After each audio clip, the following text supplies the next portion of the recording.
આ જે કલેક્ટર છે જે ગરીબ માણસોને મકાન તોડે છે એ બરાબર કરે છે કે જો તમે આડાવશો તો તમને પણ જેસીબીથી ઉડાડી દેવામાં આવશે? આ કેવી તાનાશાહી કેમ કે નોટિસ નહીં, કશું જ નહીં, અને મકાન તોડી નાખવાના. કાર્યવાહી નથી કરવામાં આવતી. એનો મતલબ એ છે કે ભારતીય જનતા પાર્ટીના એની ઉપર આશીર્વાદ છે, ગુજરાત સરકારના આશીર્વાદ કે જે એના કોઈ આકા છે એના આશીર્વાદના કારણે ભાજપના ધારાસભ્ય કે સંસદ પણ એની સામે બોલી નથી શકતા.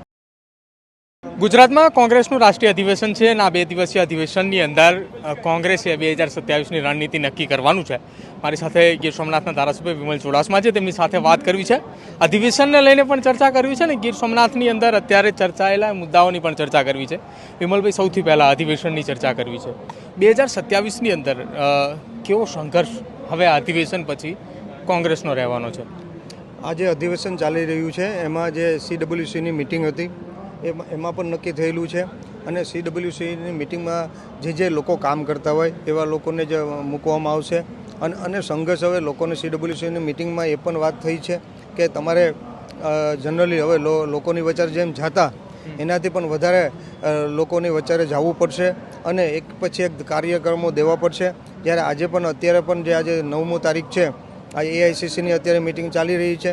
સંબોધન પણ અમારા નેતા રાહુલજી અને રાષ્ટ્રીય પ્રમુખ પણ કરી રહ્યા છે. ત્યારે આ અધિવેશનથી જે વાત નીકળી છે કે અધિવેશન સમગ્ર ગુજરાત પૂરતું નથી પણ સમગ્ર ભારત માટે છે અને સમગ્ર ભારતમાં ફરી કોંગ્રેસ જેમ પહેલાં હતી એમ જિલ્લા પ્રમુખોને પણ કહેવામાં આવ્યું છે તે ગામે જાય, તાલુકા પ્રમુખને પણ કહેવામાં આવ્યું છે ગામે જાય, શહેર પ્રમુખને પણ કહેવું છે કે વોર્ડ વાઇઝ જાય અને જેનાથી લોકોની શું સમસ્યા છે એ સમસ્યાઓ ઘર સુધી નિવારણ કરવામાં આવે અને જે ઘર સુધી નિવારણ કરવામાં આવે તો સમગ્ર ગુજરાત હોય કે સમગ્ર ભારતમાંથી જે આ કમિટી જે અધિવેશન ચાલી રહ્યું છે અને અધિવેશન ચાલી રહ્યું છે ત્યારે હું રાષ્ટ્રીય કોંગ્રેસ પાર્ટીનો ખડગેજી અને રાહુલજીનો ખૂબ આભાર માનીશ કે એની શરૂઆત ગુજરાતથી થઈ છે.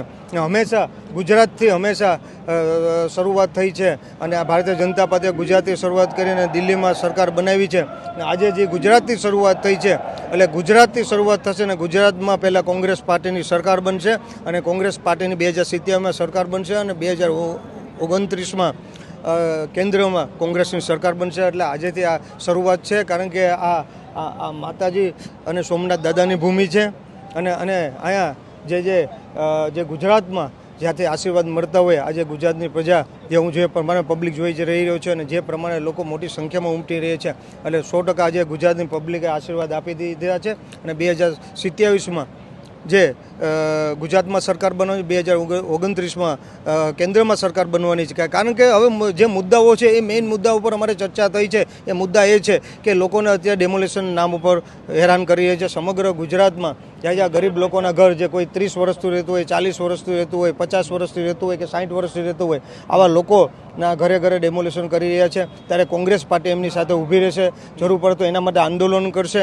અને જરૂર પડશે તો ન્યાયાલયના દરવાજા પણ ખટખટાવશે. એના માટે શહેરી વિભાગ હોય તો લોકોની જે સમસ્યા છે કે લોકો અત્યારે ત્રાહિમામ છે, લોકો ગટરોથી ત્રાહિમામ છે, ત્યાં પાણીની વ્યવસ્થા નથી અને જેમ ફાવે એમ જે ગુંડા તત્વોનો પણ જે ત્રાસ છે તમે જોઈ રહ્યા છો. એક શહેરોમાં જે ગુંડા તત્વોનો પણ ત્રાસ વધી રહ્યો છે અને કોંગ્રેસ પાર્ટી એની સાથે જાહેરમાં ઉપશે અને એ સામાન્ય માણસને જે દાદાગીરી કરીને ડરીને મત રહ્યા છે એ લોકો કોંગ્રેસ પાર્ટીની બાજુમાં ઊભવાની છે. ગ્રામ્ય વિસ્તારના પ્રશ્નો હોય તો ગ્રામ્ય વિસ્તારમાં જે વિકાસ થવો જોઈએ, રોડ રસ્તા, લાઇટ, પાણી, આજે પણ તમે ગ્રામ્ય વિસ્તારમાં જાઓ તો આજે ગ્રામ્ય વિસ્તારમાં તમે જુઓ તો આજે સરપંચ પાસે છે તો એની પાસે લાઇટ નાખવાના રૂપિયા હોય તો એની પાસે વીજ બિલ ચૂકવવાના પૈસા હોતા નથી અને ગામ પાણીની વ્યવસ્થા થાય, રોડ રસ્તાની વ્યવસ્થા થાય અને તે ગ્રામ્ય વિસ્તારની બહેનોને રોજગારી મળે એના માટે ક્લાસીસ ચાલુ કરવામાં આવી બધી વાતો લઈ અને અમે ત્યાં લોકોની વચારે જવાના છે અને 100%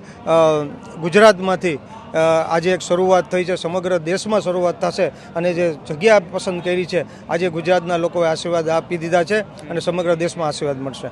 વિમલભાઈ, તમે ડિમોલેશનની વાત કરી. ગીર સોમનાથની અંદર થોડા સમય પહેલાં એક ડિમોલેશનની કામગીરી ચાલી રહી હતી. એ ડિમોલેશનની કામગીરી દરમિયાન તમે ત્યાં ગયા, તમે સંઘર્ષ સાથે લડતા પણ નજરે આવ્યા, દ્રશ્યો પણ અમારી સામે આવ્યા અને અમે જોતા હતા. ત્યારે કદાચ એવું લાગ્યું કે રાહુલ ગાંધી 1 મહિના પહેલાં ગુજરાતની અંદર આવ્યા હતા, કાર્યકર્તાઓને બૂસ્ટર ડોઝ મળ્યો. એ જ પ્રમાણે વિમલ ચુડાસમાને પણ એ બૂસ્ટર ડોઝ મળ્યો, લોકોની વચ્ચે રહ્યા. આખી આ ઘટનાની અંદર તમારી સામે એક ફરિયાદ પણ દાખલ કરવામાં આવી હતી.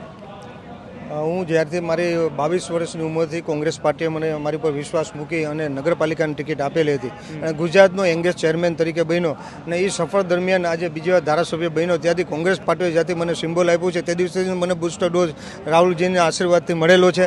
મારે બૂસ્ટર ડોઝની કંઈ જરૂર નથી. હું હંમેશા બૂસ્ટર ડોઝમાં જ હોઉં છું. લોકોને તકલીફ પડતી હોય એટલે મને એમ લાગે કે મને તકલીફ પડે છે કારણ કે એના કારણે વર્ષોથી હું જીતું છું. બે વાર ધારાસભ્ય લોકોએ બનાવ્યો છે અને ત્યારે મને ખ્યાલ પડ્યો કે ત્યાં લોકોની વચાર હું ગયો હતો કે શું તકલીફ છે. ત્યાં કીધું કે અમારા મીટરો 3 દિવસથી ગાડી ગયા છે, અમને કોઈ નોટિસ નથી આપવામાં આવી અને એટલે મેં કીધું એમને કે તમે ન્યાયના દરવાજા ખખડાવો એટલે એને કોર્ટમાં પિટિશન પણ દાખલ કરી દીધી હતી અને એ લોકોની નોટિસ પણ ઇસ્યુ કોર્ટ દ્વારા કરવામાં આવેલી હતી.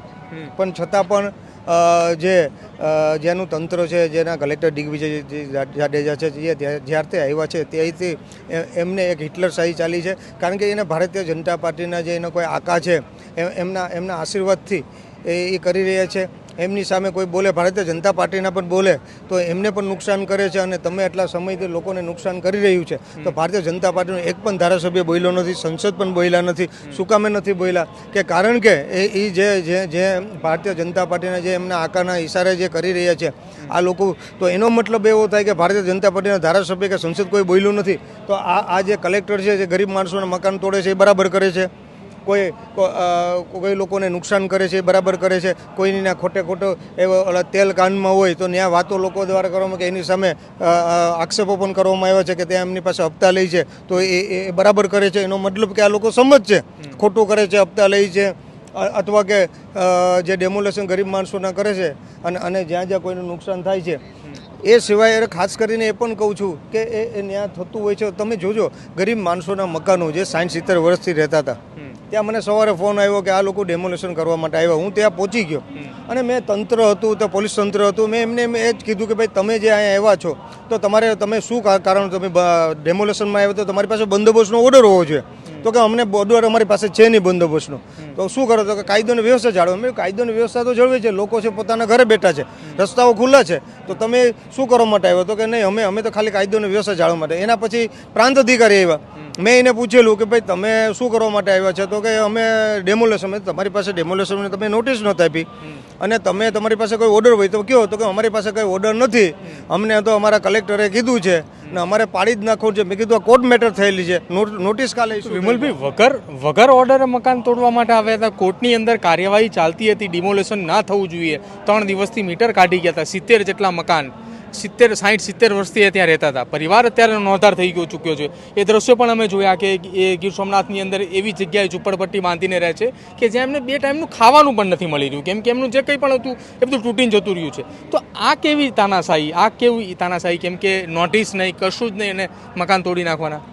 એક જાતની તાનાશાહી ભારતીય જનતા પાર્ટીના આશીર્વાદથી આ તાનાશાહી એમની ચાલી રહી છે કારણ કે એનું કારણ 1-1.5 વર્ષથી જે ખોટું કર્યા છે એને પુરાવા સહિત મેં ભારતીય જનતા પાર્ટી ભાજપ સરકારને, ગુજરાત સરકારને મેં એના પુરાવા સહિત આપ્યા છે. અનેકવાર બધા પત્રો પણ લખ્યા છે.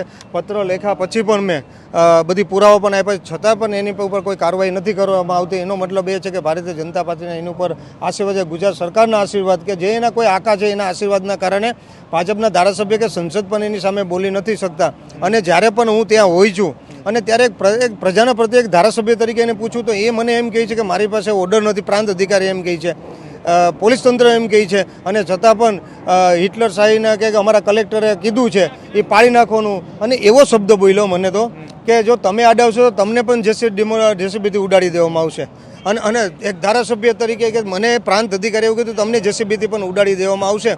અને પોલીસ તંત્રને કીધું કે તમે લાઠીચાર્જ જે કરવું એ કરો, બાકી જે કલેક્ટર છે ગીર સોમનાથના દિગ્વિજય જાડેજા એ પછી બીજું બધું લિપટાવી રહેશે ને એ બધું સેટિંગ કરી લેશે, તમારે બીજા કંઈ ચિંતા ન કરવું. ધારાસભ્ય વચમાં આવે તો એને પણ બુલ્ડોઝરથી ઉડાડી દેજો, લોકો આવે તો એને ઉડાડી દેજો અને લાઠીચાર્જ કરીને કરો. અને એમને પોલીસ તંત્રને મને જબરદસ્તી એક પ્રજાના પ્રતિનિધિ કે એક વ્યવહારી વાત કરી મારી ફરજ, પ્રજાના પ્રતિનિધિ પણ મને જબરદસ્તી લઈ ગયા, જીપમાં બેસાડી અને મને એસપી ઓફિસમાં સવારે 11 વાગ્યાથી લઈને સાંજે 7:30 વાગ્યા સુધી બેસાડી રાખ્યો. અને આ લોકોને ઘર વાખરી પણ ન કાઢવા દીધી અને એમના કોઈના બાળકો અંદર રહી ગયા હતા.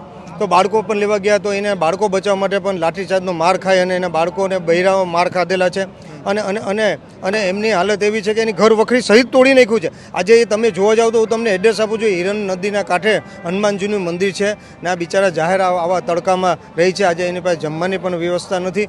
આવા હિટલર શાહીના કરે અને ભારતીય જનતા પાર્ટી આવા લોકો આવા કલેક્ટરને સપોર્ટ કરે છે. ખરેખર તો આવું કંઈ કરતા હોય તો એની ઉપર કાર્યવાહી કરવી જોઈએ, અધિકારીઓ ઉપર કાર્યવાહી કરવી જોઈએ. ને એના કારણે કાલેથી જે મારી ઉપર ખોટી ફરિયાદ કરવામાં આવી છે, જેમ કે ફરજમાં રૂકાવટ, જે નાયબ મામલેદાર પણ ત્યાં હાજર નહોતા, એને ફરજમાં રૂકાવટ કે રાયોટિંગ ગુનો કર્યો, પથ્થરમારોને આવી ખોટી ફરિયાદ કરવામાં આવી છે. અને એની સામે જે પોલીસવાળાને બતાવ્યું કે એને માથામાં પથ્થર લાગ્યો છે, એને પટ્ટી હતી, તો અમે કીધું કે આ પટ્ટી ખોટી રીતે મારેલી. બીજે દિવસે જોયું હતી, ભાઈ ભૂલી ગયા, પટ્ટી કાઢીને બેઠા હતા, એમાં કંઈ લાગેલું નથી. બંનેના ફોટો પણ મારી પાસે છે.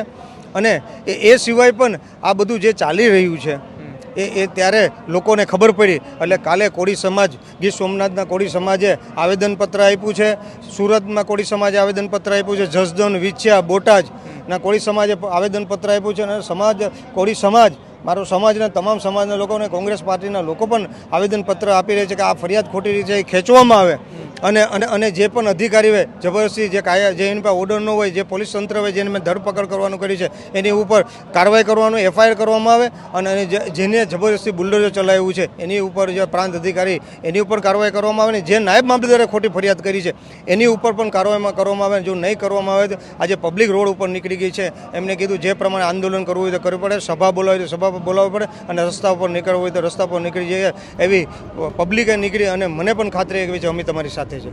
આભાર વિમલભાઈ અમારી સાથે વાતચીત કરવા બદલ. તો ગીર સોમનાથના ધારાસભ્ય વિમલ ચુડાસમા હતા. તેમણે કહ્યું કે જ્યારથી કોંગ્રેસમાં આવ્યો છું ત્યારથી સંઘર્ષ કરી રહ્યો છું અને સંઘર્ષ આગામી સમયમાં પણ કરતો રહીશ.